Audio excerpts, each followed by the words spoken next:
Hello and welcome to me closing the window before I start a podcast because I live on one of the most busy streets in Amsterdam and that will not improve the sound quality. What a great start. What a great start. Alright, welcome to the very, very professionally produced first episode of Persons Being People. A show, It's not a show. A show requires flannel and smoke machines and dancing, three things that are terrible for an audio format. This is a podcast. This is me in my living room after having done the dishes, talking to myself. That's what this is. So welcome to that. We're not yet on a minute yet, but I'm sure that some of you will already have turned it off, which, you know what? Great decision. This is not going to improve. I'm not going to lie to you.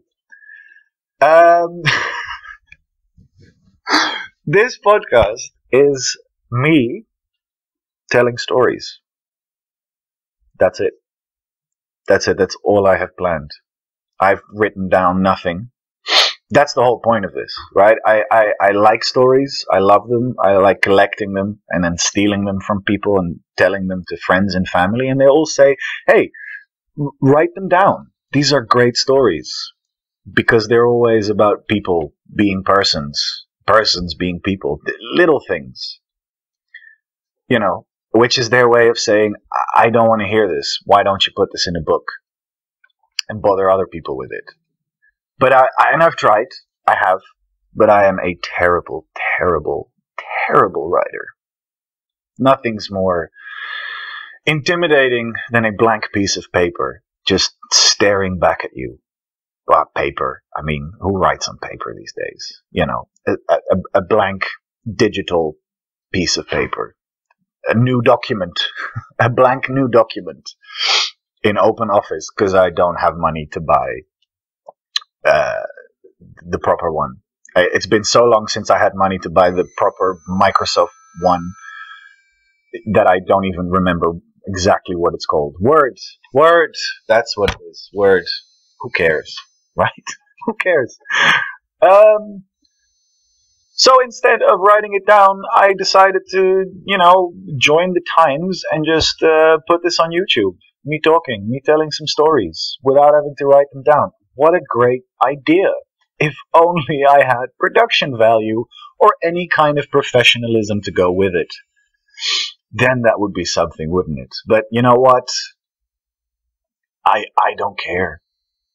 I don't care because I realize that my insecurity about what I say and what I sound like and what a clusterfuck this already is born from arrogance. Because in order to be insecure about what I sound like and the quality of this, there has to be a thought in my mind that is telling me that people will listen. Which of course isn't true. Nobody's listening. You're not even listening. You're doing something else. You've just turned this on as background noise while you do the hoovering. Over which, I always do that. I always turn on radio and then I hoover. And that's the dumbest thing in the world because then you can't hear it. I shouldn't say hoover. I should say vacuum clean. Hoover is a brand. Everybody knows that by now. I think it was a Snapple fact or something. So anyway, hey, let's tell a story, shall we? Why not? Oh my God! All right, a story. Let me clear my throat, have a sip of coffee, give you guys a break from this absolutely horrific experience you're putting yourself through. You only have yourself to blame. You know how the internet works. You can turn it off.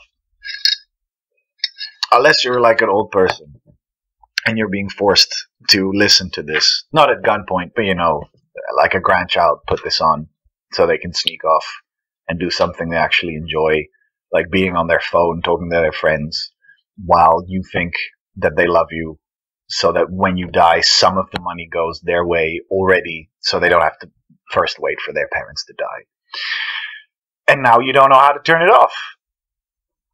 So I'm really sorry if that's the case. I really am. I do apologize. I hope sincerely for your benefit that this is going to end soon. That's how little of this is planned. I don't even know when this is going to be over. I don't know how long this is going to take. We're now at 5 minutes and 5 seconds right there, because I can see this because I'm using Audacity, which is free. A story. A story. This is a story about a person. And it's one of my personal favorites. Because it's kind of weird, but there's a freedom in this. This is a story about an attitude that changes lives for the better. This is a story about the attitude that I like to call fuck it. Fuck it, why not? Sure, let's just go with this. That's what this story is about. And this story has always been an inspiration for me to just, fuck it, why not? Yeah, let's do this. If you're in doubt about something, about a situation, this might go horribly wrong. Fuck it, let's see where it goes. If it goes wrong, we'll just chalk it up to experience. I was in Thailand. I was there to meet a friend who was doing an internship at a hotel in Bangkok. Bangkok's awful, to me anyway. It's a big-ass city with way too many people driving way too many cars. So it's really smoggy, right? I couldn't go outside without having a bottle of water with me because I had to swallow away my mini sick every so often because of all the fumes. I'm a sensitive person, you know? And so I stayed there for a little bit, and then I said, sorry, gotta go. Thanks for having me, but I gotta leave the city. And I looked up some other places in Thailand. I went to Chiang Mai up at the top, which is really great, was really fun. Random places in Chiang Mai. The first place I went to have lunch was a Texan pizza place run by a proper Texan. And by proper, I mean with the accent and the moustache and the hat, making Texan-style pizza, which were delicious and very greasy. Jesus. Who cares? Who cares? That is not a story. I had a pizza. That is not a goddamn story. Move on. Please move on. I'm talking both to myself and to you listening to this. Do something else with your life. It's really... I told you, it's not going to improve. And then after that, at the end of the trip, I ended up in Hua Hin, because I read that it was a nice, quiet little coastal place, which it wasn't. A nice, quiet coastal place should be full of locals, and just nothing there, and jungle, and a beach, and a sea. But in this case, all of that was obstructed by giant, towering resort places. Hey, you know, I'm nearing 30, I'm 27, I'm done judging people for what they like. But that doesn't mean that I get it. If you like resorts and going to this, you know, you pay a lot of money and to lie in the sun, have everything you ask for brought to you without question, and drink out of the mini bar and go for bingo nights and swimming in a pool that's right next to the sea. Hey, great. That's what you like. That's what you like. Personally, I think it's awful. I can't imagine ever doing something like that. But then again, I am really broke. I'm really broke. I have not had money in a while, so it's like saying, you know, I would never do it because I'm above it. No, I would never do it because I can't afford it. So maybe it's fantastic. I've just never experienced it. So I was in this place with very little money because it was the end of the trip and I didn't come there with a lot of money in the first place. So I needed to get creative. So I found this tiny little hostel run by a Dutch guy. I explained the situation to him and he said, look, you can stay for 100 baht, which is, I don't remember exactly, but it's really nothing. You can stay in one of the employees' quarters, which sounds impressive. It wasn't. It really wasn't. It was no bigger than a coffin. It was literally a box, a wooden box nailed to the front wall above the front door with a stepladder going into it with a mattress in it. That was it. You couldn't stand in it. You could just climb up and just sort of worm your way over the mattress, and that was the room. Why am I being mean? This guy helped me out, and I'm shitting on his efforts to help out a total stranger who told him that he had no money, and within 5 seconds he said, sure, you can stay here for practically no money. Why am I being mean? That's a really awful thing to do. He helped me out, and I stayed there for 3 days, and I had a really great time. Because instead of going to these resort places, I just walked, and I talked to people. And that's where this story starts, because I met a Welsh guy there. Now, I would say that I'm changing his name because, making sure that he stays anonymous, but the truth is I don't remember. Because that's my brain. It's useless for names. And many things, like podcasting, for instance. That's another one. It's never really served me. So let's give him a name. Do we know any Welsh names? People who aren't here in the room talking to myself? Production team? Any names? Anthony Hopkins. Fuck it. You know what? This story is about Anthony Hopkins. Not the Anthony Hopkins, but just another Welsh guy called Anthony Hopkins. Fuck it. There you go. I'm going to put that in the title. This is a story about Anthony Hopkins. It's allowed for other people to be called Anthony Hopkins, especially if you make them up. Who cares, right? Is there a law against that? If I just say that this story is not about the Anthony Hopkins, the Welsh-born actor, behemoth, who's been in many films, that none of which I can remember the name of in any way, shape, or form. Yeah, I don't think that's illegal. I don't think that's what is a deprecation of character. I don't think that's slander. It's not illegal what happens in this story. So even if it was about Anthony Hopkins, the actor, it wouldn't be slander, because I'm not saying he's doing anything illegal. I think I'm not really sure where this story goes. We'll get there when we get there. Maybe he does something illegal. I don't think so. This guy was Welsh. Have I mentioned that? Oh, Jesus Christ. Anyway, this guy was Welsh, which means that there's a lot of drinking in this story. There's a lot of drinking. Because I got talking to this guy the way that you get talking to everybody on holiday. You gotta go through the moves. What's your name? Where are you from? What do you do? And then you can get into the real shit. You gotta do that little dance, a little capoeira, verbal capoeira, before you can get into anything really interesting. But this guy was very, generous, because I asked him where he was from, and he said, that's a long story. Perfect. We're in the sun in Thailand drinking really cheap beer, which he was paying for. Great. A long story sounds perfect. I don't have anything else planned. Okay, where are you from? Well, he's Welsh, but he lives in Munich. Now, that's a weird thing to those not familiar with either Welsh and or German cultural sensibilities and compatibilities between one another. That's a weird thing. Germans have a sense of humor, don't get me wrong, they do. But it's very, very different from anything Anglophone. If you're an English-speaking person and you're used to English-spoken humor, it really does not go well with German humor. The way the language works, I know I'm Dutch, right? So I don't speak German, but the structure of our languages are fairly similar. Very similar, I should say.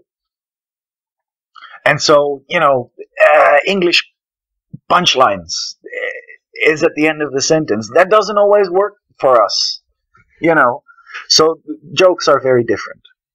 And on top of that, British people from the United Kingdom, I'm not going to say English people, because Welsh people are not English. Never say that. They'll get very upset and throw you out of the bar. Because whenever you're talking to a Welsh person, it's in a bar. What was my point? I'm completely lost. What was my point? Oh, yes! Why it's strange for a Welsh person to live in Germany. Because Welsh people, like all other people from the UK, like what they call taking the piss. Taking the mickey. Extracting the Michael. Which means, being a bit of a cunt is what you'll hear is what you'll hear British people say. Just, taking the piss, being a bit of a cunt. That's Australian, but fuck it. They were British once too. They're kind of British, just, with the tan, and more racism. And German people don't get this. Taking the piss is not something that works in Germany and or the Netherlands. I like it personally because I've lived in the UK, so I got used to it. But it took a while.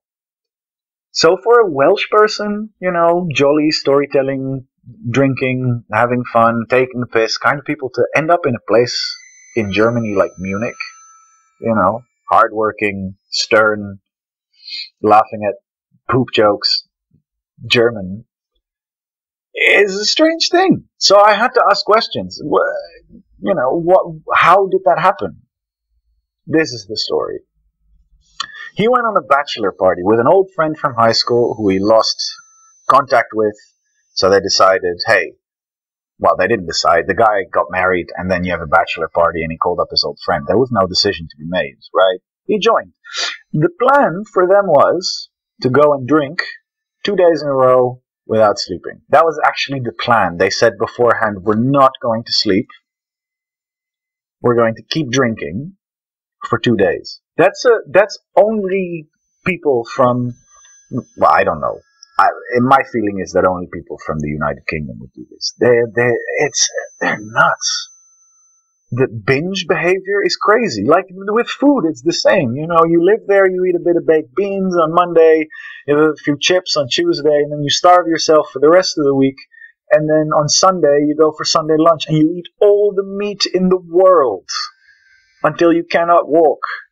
People have special pants for these. Special trousers, as they call them there. Special Sunday lunch trousers. Pants is what you wear underneath. Underwear. That's what they do. They binge. See, I'm generalizing. What a bigoted thing to do. Anyway, that is, these are popular things that people like to say about other people. It's a prejudice. There's a word for that. No need to talk around it. And they do the same with drinking. So, that is exactly what happened. They went there, they went to Munich, they drank and drank and drank and drank and drank. Then it became the next day and they drank some more. And then the lights went out for Anthony Hopkins. Just out. Doesn't remember anything after that. Until he wakes up in the hospital, of course. I mean, where else was that story going to go? He wakes up in the hospital, he sees hospital lights flashing in his eyes. Ah, Jesus, I must have drank a lot. What day is it? Well, it was 2 days after he was supposed to catch his flight. Apparently, his friends had lost him, or he had lost his friends. He continued drinking somewhere else in town with other people, probably Germans, not speaking German. Continued drinking, passed out, ended up in the hospital in a coma. His flight would take off with his friends on it, going, fuck it, I don't know where Anthony is. I have no idea how to find him. We want to get back because we have day jobs, and, well, one of them was getting married. So it's kind of important to be there when you're getting married. So I guess we're getting this flight out of Munich, leaving our friend behind. Strange decision, maybe, but, you can get into that. You can understand. What can you do? You can stay around. You're going to go to every single... Well, yeah, that's what I would do, I suppose. I would go to every single hospital and see where my friend was. I would want to know if he was alive. But he had shitty friends. That's the moral of the story. Don't have shitty friends. Don't mention the moral of the story halfway through the story. That's not a good way of telling a story. That is bullshit. Nobody does that. Nobody does that. So he was in Munich in a German hospital, coming out of a coma, not speaking a single word of German. What the shit was he supposed to do? And this was a while ago, when he was in his 20s when he told me the story. He was in his late 40s when he told me the story, and he told me that this happened to him in his 20s. So it was a good 20, maybe even 30 years ago. He didn't tell me exactly how old he was. So this must have been a while ago. So that means that even in the big cities in Germany, not everybody spoke English. But this doctor, educated guy, spoke a bit of English. And he told him that these 3 German students had found him on the street, passed out in his own vomit, and brought him into the hospital. And that they'd left behind phone numbers to call when he would wake up. Because they said, we can help him out, and we have a couch that he can stay on. We don't know this guy, but he's in bad shape. So when he comes to, just give us a ring, and we'll come pick him up and see if we can help him in some way. He just heard that his friends had left him behind. He just figured out that he came out of a coma. He's like, fuck it, sure.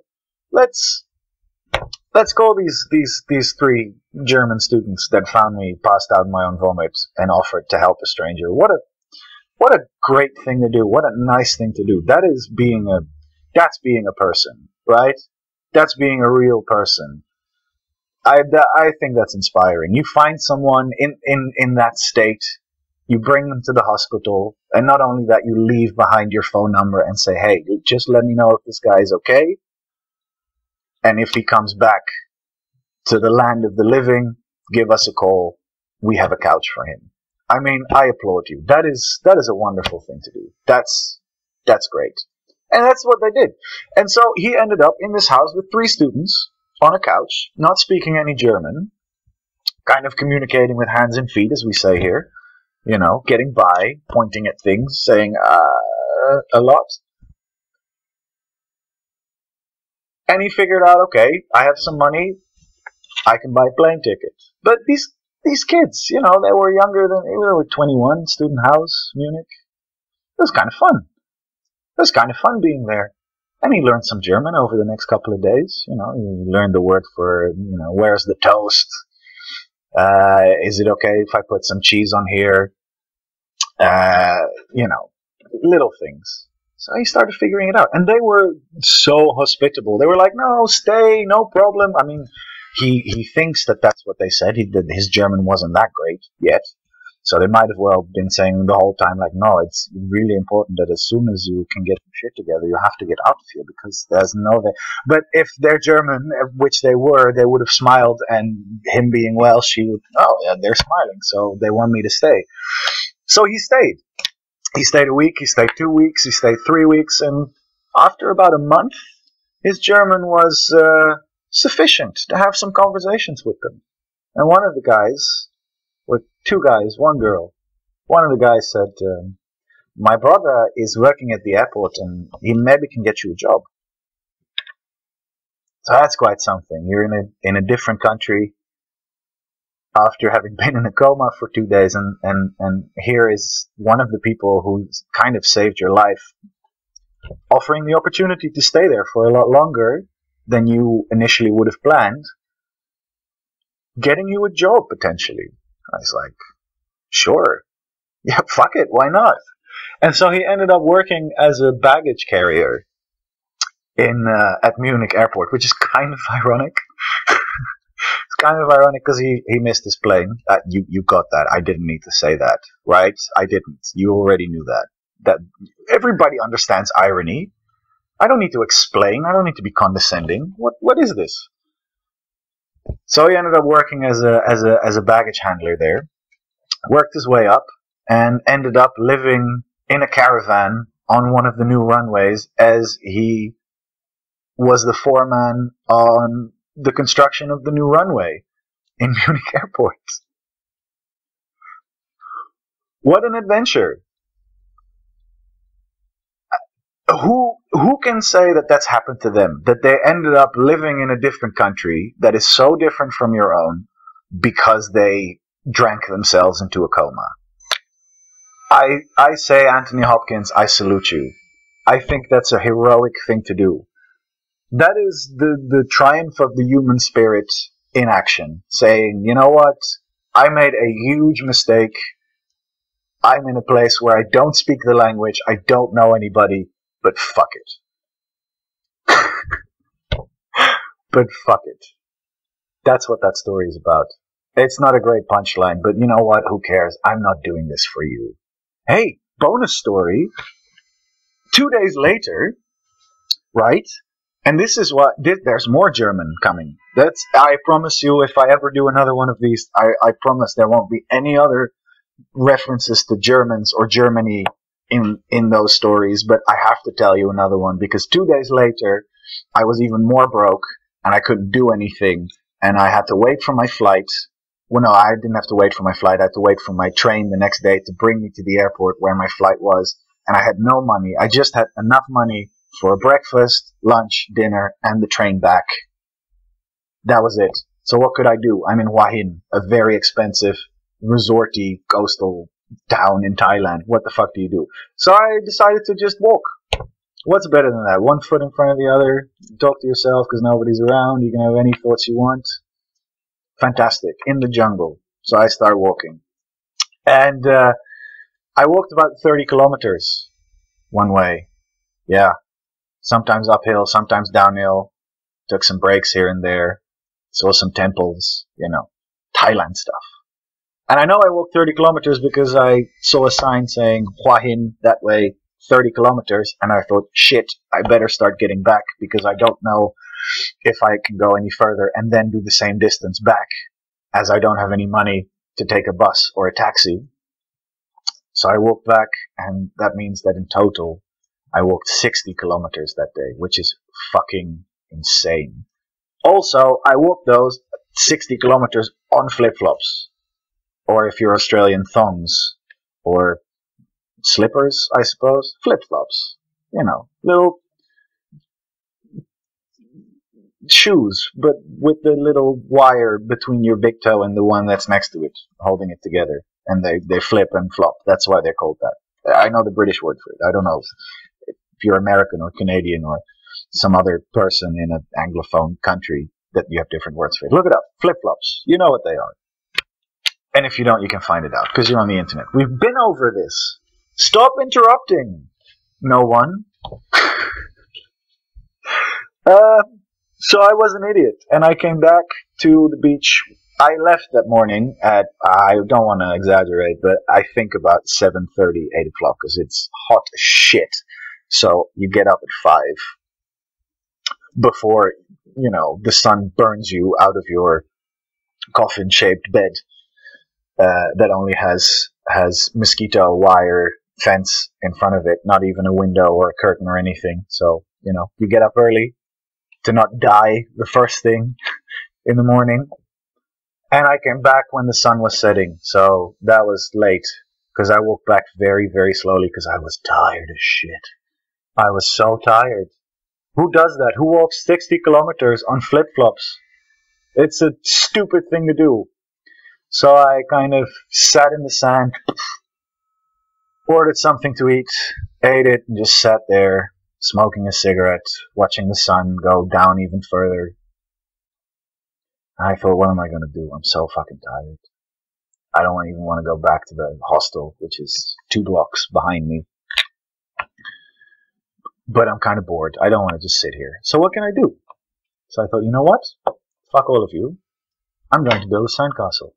I know I'm 25, but I'm going to build a sandcastle. Castle? Castle. Castle. The T is silent. Remember that, kids. The T is silent. I'm going to build a sandcastle. So I started doing that. And of course, all these tourists, they're walking by in the evening, just, women in nice dresses with well-dressed boyfriends with their suits on and stuff, going to restaurants, or tourists there for, the other thing that Thailand has to offer aside from lovely food and nice surroundings, which is sex tourism. You can spot them immediately. The tourists, that is. The prostitutes too, by the way. There's no bones about that. Holy shit. There is no bone. Which is great. Like, I don't know, have I mentioned that I'm doing this from Amsterdam? Probably. Yeah, I did when I closed the window, of course. I had to tell you about the noise outside. We kind of were sort of open about prostitution, but it's also hidden away. Because it's only in one district in the town, and after that, you won't see any streetwalkers. The brothels outside of the center have all been closed. It's kind of conservative while still keeping this industry that actually makes the city a lot of money, which is a really awful thing. I have to say that. It's a really awful thing to do that to people who already have to work so hard to make a living. You also have to then make them feel like pieces of shit? Really? That's necessary? They're prostitutes. It's a tough living. That's a tough job. I respect them for it. I respect. Wow. Don't do that. Don't be a social commentator. Just resist. You don't have anything to say about stuff like that.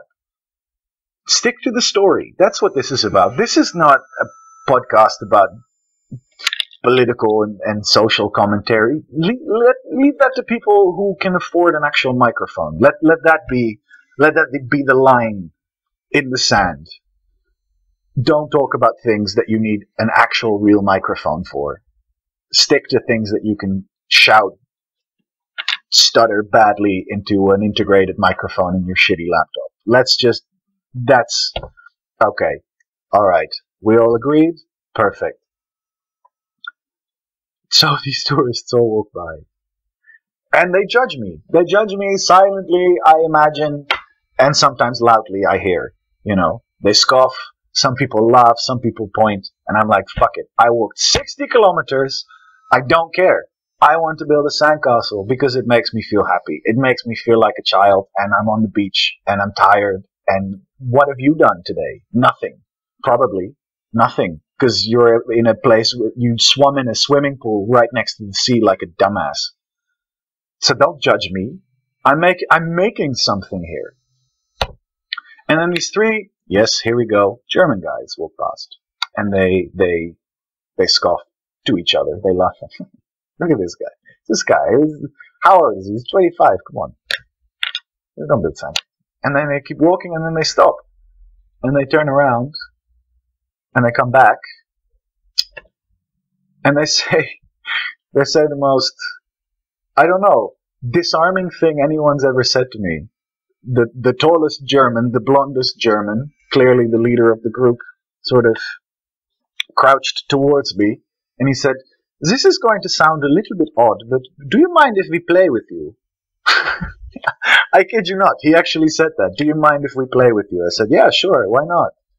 And so we started building a sandcastle together. And this was great because I started talking to them while we were doing this. Because they were really good at it. They were building some bridges, they were making some canals, and they actually stayed together. It was really nice. And I said, "Wow, how did you get so good at building sandcastles?" And it turned out that they were students at names, I don't remember which German university. But they were PhD students. Who were specializing in model building, because everything now is done digitally, right? You have what's the program, the drawing program, you know what I mean, with the yellow and the green and the blue lines, and you can make building plans. My father is an engineer. I really should fucking know these things, but I don't. Okay, I don't. I'm honest with you. There are way more things that I don't know about, and this is one of them. So. Yeah, I'm sorry. I don't know what it's called. It's a drawing program, which can be in 2 dimensions and 3 dimensions. You can see a building, and then you can put a mesh over it. AutoCAD, is that one of them? That was one they used that I heard about when I was in primary school. So it's probably moved on since then. But that's, it's in that direction. So because it's all digital and it's kind of, taken out the physical representation, the touchable, the tangible representation of building plans, which is what they used to do. They used to build models out of wood to show these things. They've specialized into bringing that back, new materials, doing it with paper, doing it with sand.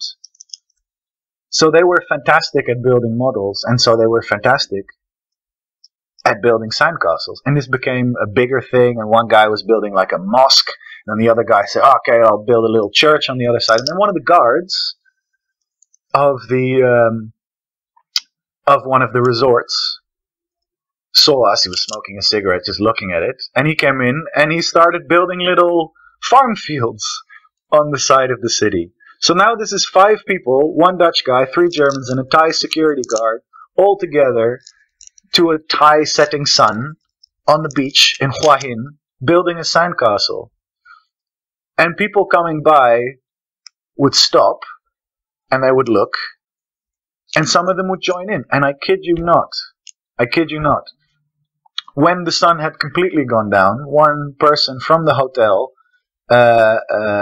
came there to put a little building lamp there so we could continue building. Because at this point we were 15 people working on not a sand castle but a sand city. And when we were done, everybody applauded, we shook hands, we had conversations, we said our names to one another, and then we went to the bar and we got pissed. Again, not a great punchline, but it's something that happened. And it's something that I really, really enjoyed, and I enjoy telling that story because I enjoy reminiscing about that. That was a very good day because it's random and it's just small. It's nothing big, it's nothing significant, but it's something that's real. And it's something that you don't walk into when you worry about how people perceive you. And that is the reason for this podcast. That is the reason for these stories. Don't worry about how people perceive you, because then you'll just let all these really great things just go by. You know, you won't make a sandcastle that turns into a sand city. You won't. You'll say, I'm too old to do this. You won't move to Munich and build one of the new landing places, whatever the name for that is, for the airport. I have no idea. Landing strips. There you go. Maybe. Or that's for a helicopter. I don't know. Another thing I don't know. Look it up. I'm not here to give you information. I'm just here to tell you some stories. Hey, so I think that's good, right? 36 minutes and 43 seconds right there on the dot, I think. Yeah, it should be. I'm not going to edit this. So, hey, let me know, if you're listening, what you think of that. You like it? You don't? Should I go kill myself? Should I go do something else entirely? Just let me know in the comments. You have any stories that you want to tell? I'll put a link down there with an email address. You can send your stories there. If it's a good one, I'll tell it. If it's shit, we'll never mention it. I won't expose you if it's a terrible story. If it's just something you want to say to me, hey, I'm open. Do it. That's what the internet is about. Just, I have no idea what the internet is about. What is the internet about? I'm going to leave that to other people to answer. That is over my head. So we're just going to leave it there then. Alright. Maybe next time that is what I'll call this. Instead of persons being people, I'll just call it in over my fucking head. Because that is what I am. In more ways than one, but I'm enjoying it. So go fuck yourselves.